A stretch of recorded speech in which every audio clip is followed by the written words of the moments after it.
A letter to my aunt discussing the correct approach to modern poetry to you, my aunt, who would explore the literary Chankly bore. The paths are hard. For you are not a literary Hottentot but just a kind and cultured dame who knows not Eliot. To her shame, fie on you, aunt, that you should see no genius in David G. Comma no elemental form and sound in TSE and Ezra Pound. Fie on you, aunt. I'll show you how to elevate your middle brow, and how to scale and see the sights from modernist Parnassian heights.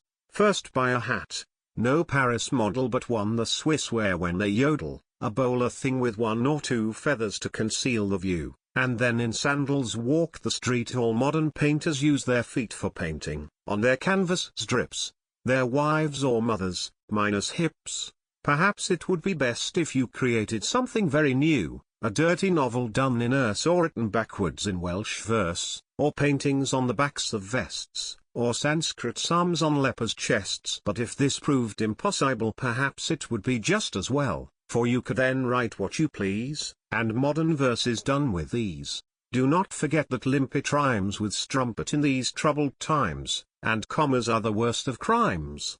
Few understand the works of Cummings, and few James Joyce's mental slummings, and few young Auden's coded chatter, but then it is the few that matter. Never be lucid, never state.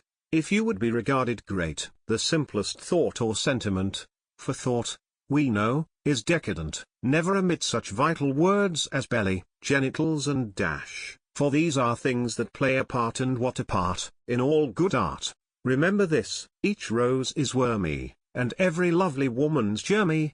Remember this, that love depends on how the Gallic letter bends. Remember, too, that life is hell and even heaven has a smell of putrefying angels who make deadly whoopee in the blue. These things remembered, what can stop a poet going to the top? A final word, before you start the convulsions of your art. Remove your brains, take out your heart, minus these curses. You can be genius like David G. Take courage, aunt, and send your stuff to Geoffrey Grigson with my love, and may I yet live to admire how well your poems light the fire.